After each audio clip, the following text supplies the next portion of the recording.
In the year 2000, researchers scanned the brain of a working London taxi driver. One structure inside it, the part that stores mental maps, was already larger than yours. Years later, after he retired and started using GPS like everyone else, they scanned that same brain again. The part of his brain that used to hold every street in London had gotten smaller, not damaged, and not diseased, but unused. Somewhere in your skull, right now, something might already be doing the same thing. Stick around. By the end of this video, you'll know exactly what your phone has already taken from you. And there's a number coming up that most people get wrong, about someone they claim to know better than anyone else alive. The taxi driver is just the opening example. The real story is about a trade every one of us has already made, without ever agreeing to the terms. For most of human history, memory was expensive. If you wanted to keep something, you had to carry it in your own head. A phone number, a route, a fact, the exact words your grandmother used to describe a place that no longer exists. Around 2011, things changed. Researchers at Columbia and Harvard ran an experiment. They gave people trivia facts to type into a computer. Half were told the file would be saved. Half were told it would be erased. The people who believed the information was saved didn't even try to remember it. The people who believed it would be deleted remembered far more. Their brains had made a calculation neither of them was aware of. Why store what you can retrieve? Here's the question worth sitting with before we go further. What exactly did you get in exchange for what you gave up? And is it possible the exchange rate isn't as good as it looks? This effect has a name now. Researchers call it the Google effect, or digital amnesia. It isn't confined to trivia facts in a lab either. It appears to reach into how we navigate, how we remember faces, even how we remember our own lives. One way to frame it, the human brain treats the internet the same way it treats a person it can rely on. A husband who forgets things because he knows his wife will remember them. Except now, all 7 billion of us are married to the same infinitely patient partner, one that never forgets and never once asks what it's getting out of the relationship. What happens to a species that outsources its memory to something it didn't evolve to need? 4 separate findings are about to answer that, one at a time, starting behind a keyboard, moving to a taxi, then a camera, and ending with a phone number most people can't recall for a person they see every single day.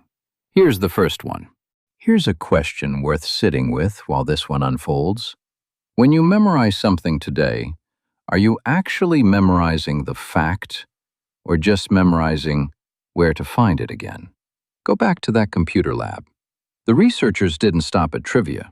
In a second test, everyone was told their information would be saved, but split by detail. Half were told the file would be saved in a specific named folder. Half were just told it would be saved somewhere. The second group barely remembered the facts at all, but the first group remembered something else instead. Not the fact itself, but exactly which folder it was hiding in. Ask them what the fact actually said, and they would stumble. Ask them where to find it, and they would answer instantly, like reciting their own address. Their brains are not failing to store the information. They are rerouting it, memorizing where things are kept instead of what things are. Call it an efficient use of limited storage, a filing system, rather than a failure. The problem shows up later. A separate study, 4 years on, found something stranger. People who searched the internet for an answer walked away believing they personally knew more than they did before they searched, even on completely unrelated topics they hadn't looked up at all. Ask someone how a zipper works right after they've Googled how a bicycle works, and they will rate their own understanding of zippers higher than someone who looked up nothing at all. The knowledge didn't transfer, but the confidence did. It's a strange kind of contamination. One correct answer, retrieved in seconds, leaking a feeling of competence into 100 other rooms it never actually visited.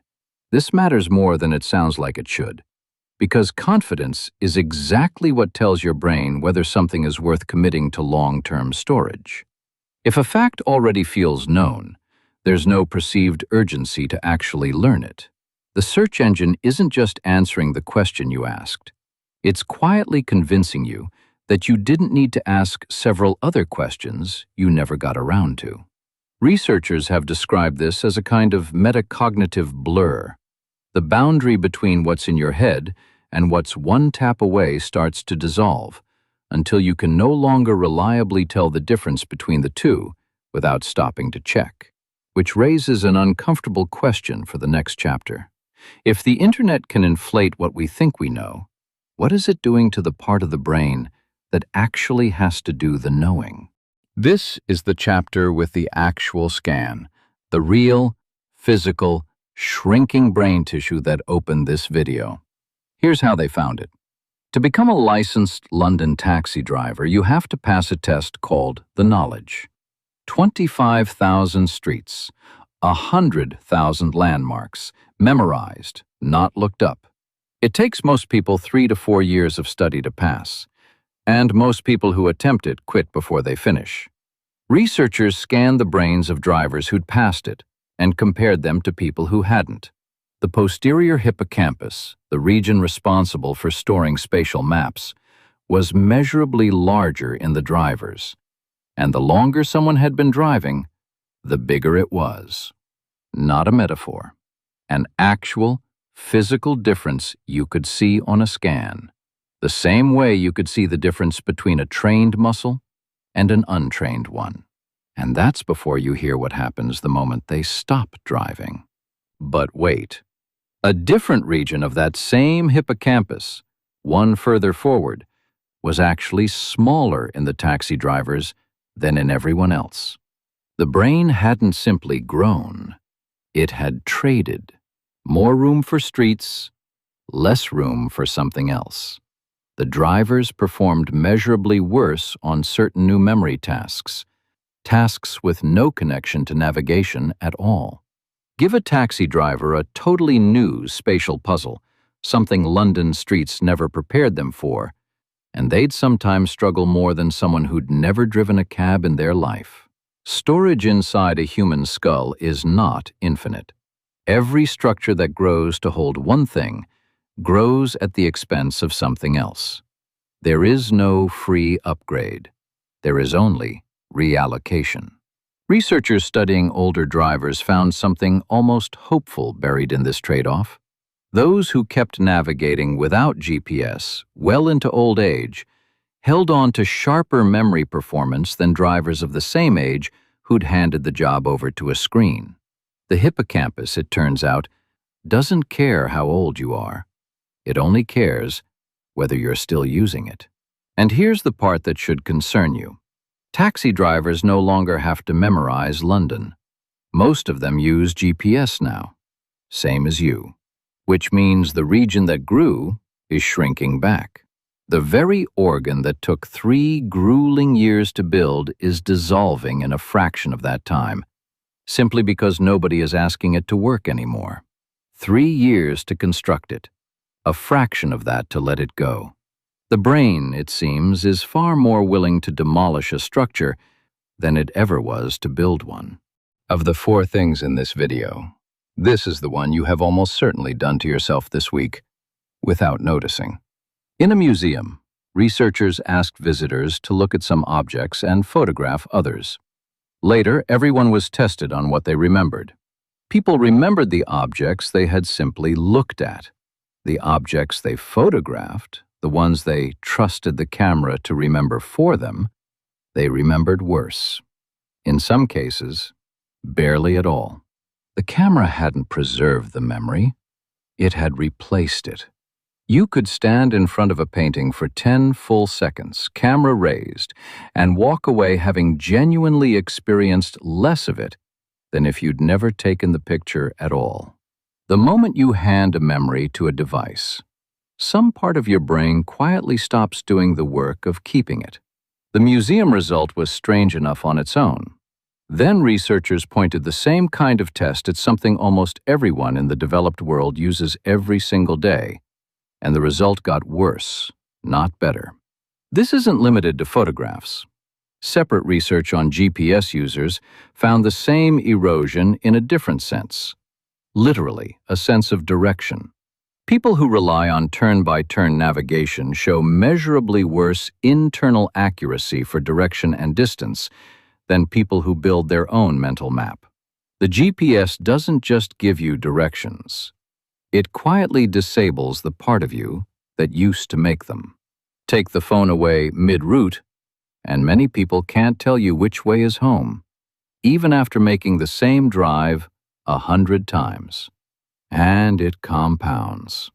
A study following people's search habits found that using the internet to answer one question made them more likely to reach for it again on the very next question, even questions they could have answered easily on their own. Each search doesn't just answer one gap, it widens the next one. The habit doesn't stay contained to hard questions. It spreads quietly to the easy ones too, until reaching for a device becomes the default response to almost any uncertainty, however small. Which brings us to the number that should genuinely unsettle you. This is the one that gets people angriest in the comments, because they're sure they'd pass it, right up until they actually try. Kaspersky Lab surveyed thousands of adults and asked one simple question: what is your partner's phone number? The one you supposedly know by heart. Only 49% could answer. Less than half of the people surveyed could recall the phone number of the person they see every single day, sleep next to, and claim to know better than anyone else on earth. Not a stranger's number, not a number from a decade ago, the number of the person currently asleep in the next room. To put that in perspective, before phones stored numbers for us, an average adult could hold roughly 7 digits in working memory without effort. That's a documented limit of short-term memory, not folklore. A phone number is 10 digits. It should be barely beyond us. A stretch, not an impossibility. And yet, half of us have let it go entirely. Not because we couldn't hold 10 digits, because we were never asked to. The muscle wasn't weak. It simply stopped being exercised, the same day it stopped being necessary. This is the pattern running underneath everything in this video. The internet doesn't make us stupid. That's too simple, and it isn't true. The brain is a ruthless economist. It won't spend energy storing what it can retrieve for free. Every convenience we've been handed, search, GPS, cameras, cloud storage, has quietly renegotiated what your brain considers worth keeping. The negotiation never stopped to ask you. There was no meeting, no vote, no fine print you skimmed and clicked past.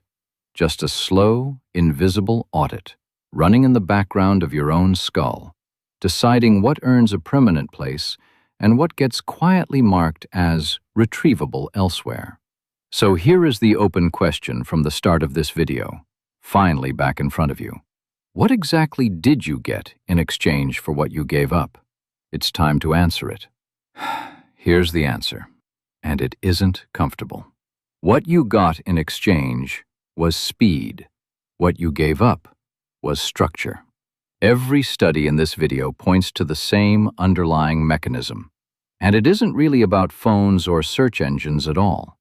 It's about a rule your brain has followed since long before any of this technology existed. Memory is expensive, so don't waste it on anything you can get back another way. That's the mechanism. Here's what it's already cost you. For nearly all of human history, that rule worked in our favor. It kept our heads from being cluttered with things we didn't need. But the rule was built for a world where retrieving information cost something.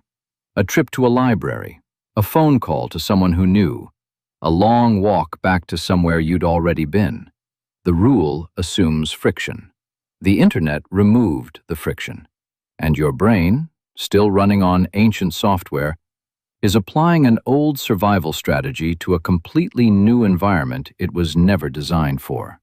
It is optimizing for a world that no longer exists, using instincts built for scarcity in an environment defined entirely by abundance. The taxi driver's hippocampus didn't shrink because something was wrong with him. It shrank because his brain, quite correctly, detected that the investment was no longer required. That is the same brain currently deciding on your behalf, right now, which of your own memories are worth keeping, based on how easily your phone could replace them. You are not watching this happen to you. You cannot feel a hippocampus shrink. There is no pain response for forgotten information you were never given the chance to notice you'd have needed. The loss doesn't announce itself. It just quietly stops being there the next time you go looking. Nobody warned him. Nobody is warning you either. This is what the earlier chapters were building toward. A compounding, self-reinforcing trade happening in roughly 8 billion brains simultaneously, all outsourcing slightly more than the generation before them, with no committee, no vote, no warning label. We didn't sign anything. There was no contract to read the fine print on. The terms updated automatically, the way an app does, while you were asleep. And each generation inherits a slightly emptier starting position than the one before it, without ever knowing what the starting position used to look like. There's one more piece to this, and it's the part almost nobody thinks about until it's pointed out to them. And the retired cab driver from the beginning of this video, the one whose brain quietly gave back the part of itself that used to hold all of London, works better as a control group than a cautionary tale. He's what happens to a brain simply, honestly, doing what brains have always done. The only difference between him and you is that his trade happened to something scientists could put in a scanner. Yours is happening somewhere they can't point a machine at yet. He's the proof of concept, running quietly in every one of us, whether or not anyone ever puts our own head inside a scanner to confirm it. None of this means you should throw away your phone or memorize 100,000 street names out of guilt. That would just be trading one form of unconsidered outsourcing for another. Guilt dressed up as discipline. Convenience isn't evil, but it isn't neutral either. And it was never going to announce itself as a cost, because costs that arrive as convenience rarely do. Every tool you hand a memory to changes the shape of the mind that used to hold it, quietly, permanently, without asking your permission first. The taxi drivers didn't choose to lose part of their hippocampus. They just stopped needing it, one convenient trip at a time. And somewhere in your own head, right now, something is following the exact same rule, deciding, without consulting you, what's worth the effort of keeping. So the question worth sitting with is this: if your phone already knows everything you used to know, how much of what you call knowing is actually still yours?